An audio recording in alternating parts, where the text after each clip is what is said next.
और वीर सिंह बघेल ये छोटे छोटे समझो छोटे मोटे नवाब और नरेश थे उसके अंतर्गत।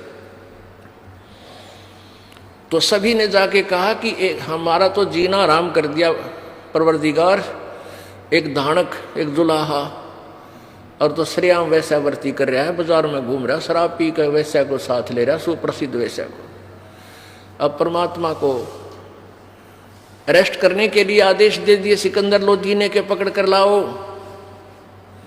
जबकि सिकंदर लोधी पहले परमात्मा की बहुत सी लीलाएं देख चुका था, लेकिन जनता के दबाव में आकर वो भी फिसल गया और कहा इसको गंगा में डुबो दो, पटक दो इसको बांध कर। अब शेख तकी नाम का एक धार्मिक गुरु था सिकंदर लोधी का, मुसलमान, उसने बागडोर संभाल ली, अकेले ही बाज इसने संभाल दूंगा। परमात्मा को नौका हाथ पा बांध के हथकड़ी डाल के गल में एक भार ऐसी बेल डाला कर दे, नो नाड़ना हुआ है, इतनी वजन था उसमें, हाथा में हथकड़ी पैरों में एक बेड़ी जकड़ के और नौका में बिठा के, दरिया गंगा बहती है काशी के साथ में, कहा कि इसके बीच में डाल दो, सारी जनता आसपास के काशी के लोग उमड़ कर देखने आए, देखो इसको क्या सजा मिले। अब बीच में ले जाके परमात्मा को उठा के और दरिया में गंगा में फेंक दिया। अब उन्होंने ऐसे डाला, परमात्मा आराम से जल के ऊपर बैठ गए और हाथों की हथकड़ी, पैरों की बेड़ी और गल की वातोक अपने आप झटके नीचे गिर गई। नीचे की से लहर इतनी तेजी से चल रही है, चक्कर लगाती हुई, और परमात्मा आसन पद्म लगा के आराम से बैठे उस लहर के ऊपर। अब वो नौकाले तक खिसे का उल्टे, अब भाई यूं ना मरे। अब वहां क्या तरीका अपनाया कि इसका पत्थर मारो पत्थर मारो पत्थर मारो, सारे काशी के लोग, वो पत्थर तो भी ना लगे, एक भी पत्थर निकट नहीं गया भगवान के। फिर कहने लगे भाई इसका तीर मारो तीर, गोली मारो गोली, एक गोली नहीं लग गए। सिकंदर लोधी भी आ गया, कहने लगे जी कैसे मारें इसको। किसी ने कहा कि तोब के गोले मंगा लो, तोब का गोला मारो इसको ऊपर, जब मरेगा यो दुल्हा।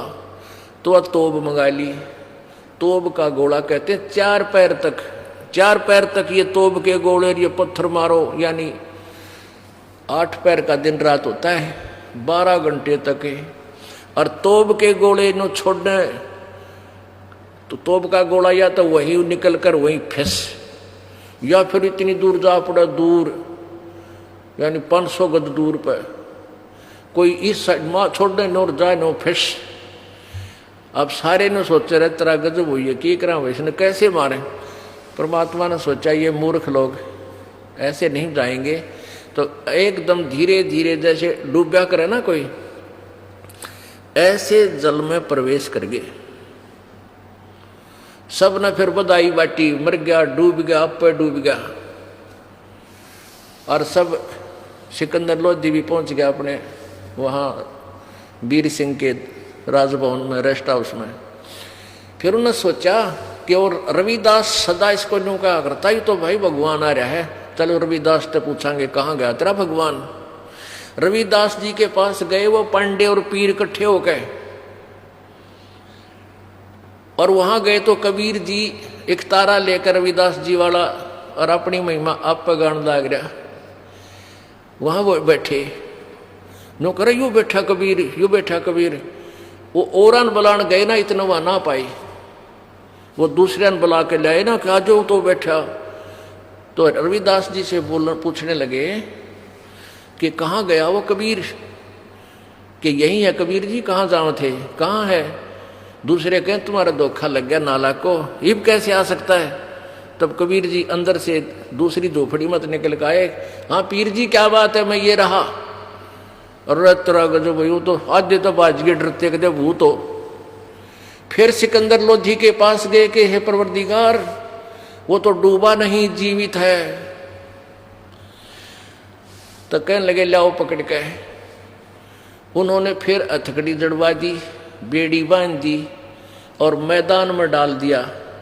एक खुन्नी हाथी, उसको शराब पिला के लाए और उसके द्वारा उसको सरेआम ये सजा दिलाना चाहते थे कि और लोगों के भय बने कि कोई ऐसे जुल्म ना करे, बनारस सरेआम समाज को खराब ना करे, कि दुनिया देख कर दंग रह जाए, ऐसी मौत मारेंगे। अब सामने एक मचान था, जैसे आपने स्टेडियम देखे हो, स्टेडियम में एक स्थान पर दर्शकों का के लिए बनाया जाता है, वहाँ पर वीआईपी लोग भी बैठते हैं। ऐसा एक दंड देने का स्थान था, उसमें राजा बैठता था, ऊपर उसके मंत्री कर्मचारी भी वहीं बैठते थे, देखते थे। जनता चारों तरफ बैठकर देखती थी सजा दे जिसको दी जाती थी।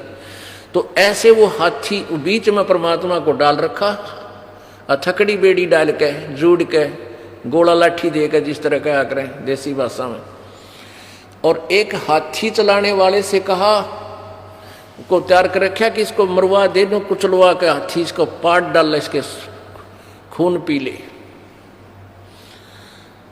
तो जो ही वो हाथी वाला पीलवान ऊपर बैठा हाथी में और हाथी को लेकर परमात्मा के निकट आया, तो कबीर परमेश्वर ने हाथी को शेर रूप दिखा दिया, अपने साथ में खड़ा हुआ शेर दिखा दिया।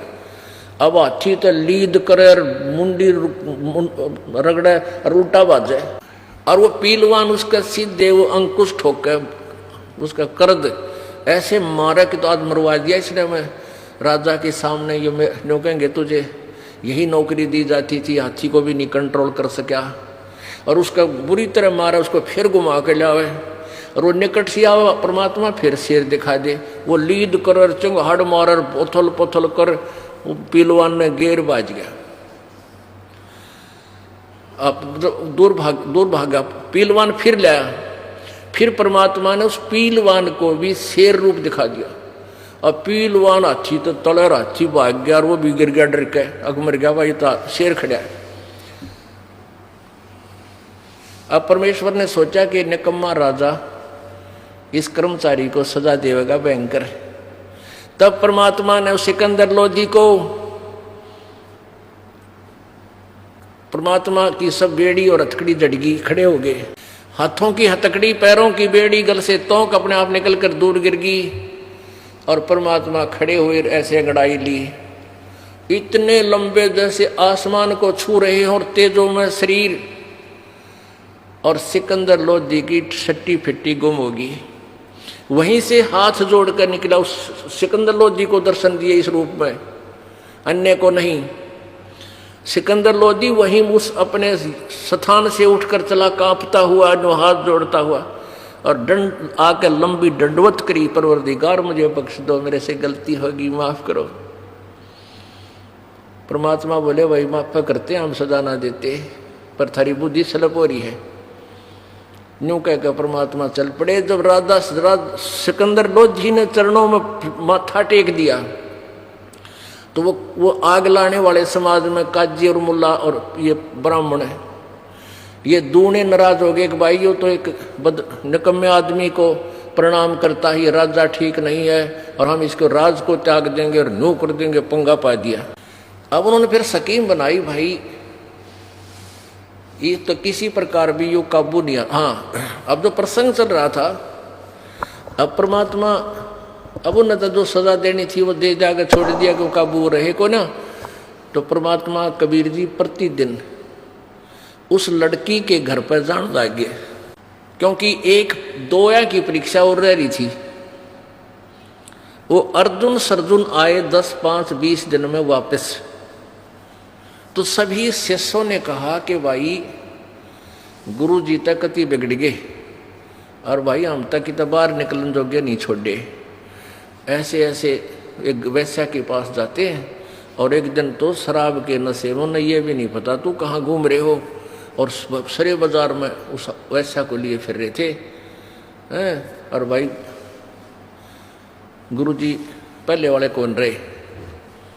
अर्जुन सर्जुन ने कहा तुम क्या बक रहे हो, तुम क्या बोल रहे हो निकम्मे, तुम्हें शर्म नहीं आती, तुम्हारी जीभ कट जानी चाहिए, तुम एक महापुरुष पर ऐसा लांछन लगा रहे हो। वो कहने लगे तुम्हें यकीन नहीं? अगर नहीं, हमें कोई यकीन नहीं हो सकता तुम्हारी बातों का, हम उनको बहुत निकट से जानते। अरे तुम नहीं मानते कि नहीं मानते कि आज भी शाम को देख लेना, उनके उसी के पास मिलेंगे।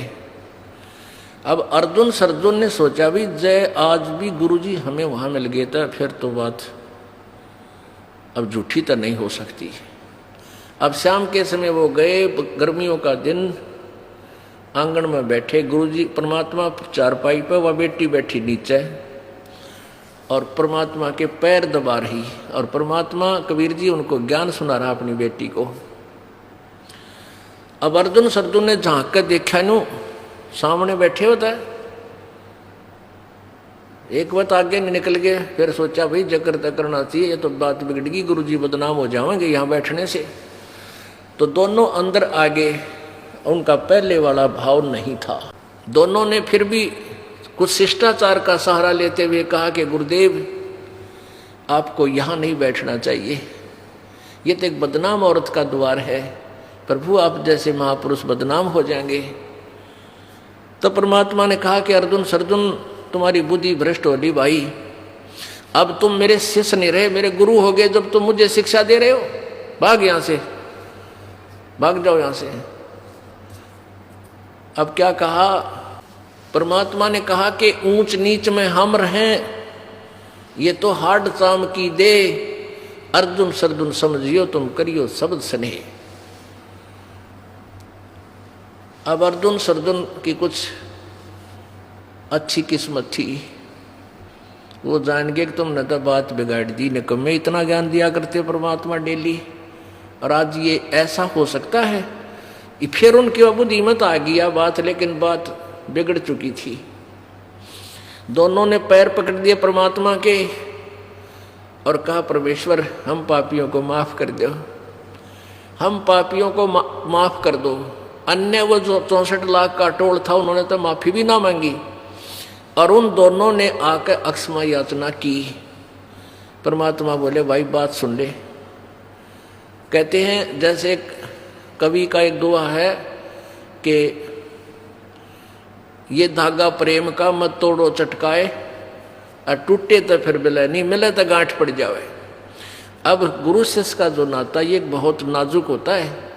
अभी तक तुम मुझे ईश्वर समझ रहे थे, ईश्वर नहीं समझ रहे थे, परमेश्वर की शक्ति से युक्त जरूर मानो थे, और उस भाव से तुम चलते रहते तो तुम्हारा कल्याण होता। अब अर्जुन सर्जुन तुम मेरे इस शरीर से मोक्ष प्राप्त नहीं कर सकते, कितनी नम्रता कर लो और कितना तुम माफी मांग लो, तुम्हारे अंदर दोष घर कर चुका है। अब तुम मेरे इस शरीर से पार नहीं हो सकते, तुम्हारा वो भाव नहीं बन सकता। अब वो भी मान गए इस बात ने, कहा हाँ गुरुदेव बात तो आपकी नो की नो है, पर परमात्मा आपने ऐसा ज्ञान दे दिया, अब हम मरण के रहे ना जीण के। हे परमात्मा जब दूसरा जन्म हो गया हम पापियों का, आप ही रोज बताते हो, ना जाने कहाँ पटकेगा ये काल, ना जाने किसी लोक में पहुंचा दे, ऊपर देवता अपने अंडे जा धक्के खानते, फिर अपने मलाई खत्म करके फिर आ जाए। हे परमात्मा हम दूसरा जन्म नहीं चाहते। खूब बुरी तरह रोने लगे, यानी उन्हें हृदय से रोना शुरू कर दिया, और काफी देर तक आंसुओं से कपड़े भी लिए। तब परमात्मा ने कहा बेटा तुम्हें इसी शरीर में पार करूंगा, पर मैं फिर कोई और लीला करूंगा। कहने लगा प्रभु कितना समय लगेगा? कि समय लगेगा अभी सैकड़ों वर्ष और लगेंगे। हे परमात्मा क्या हम उस समय तक जीवित रह सकते हैं? परमात्मा बोले ये तुम्हारा काम नहीं, ये हमारा काम है। और उनको कहा कि मैं इस दिल्ली से 30 मील की पश्चिम की ओर, 30 मील पश्चिम की ओर किसी गांव में मेरी प्यारी आत्मा आवेगी, और उसको मैं जाकर के मिलूंगा, उसको उपदेश का आदेश दूंगा, आप उससे उपदेश लेकर तुम फिर अपना कल्याण करा सकोगे इसी जीवन में। अपने आत्माओं सन 1518 में परमात्मा सह शरीर चले गए थे। सन 1727 में परमात्मा कबीर जी अपनी प्यारी आत्मा गरीबदास साहिब जी को छुड़ानी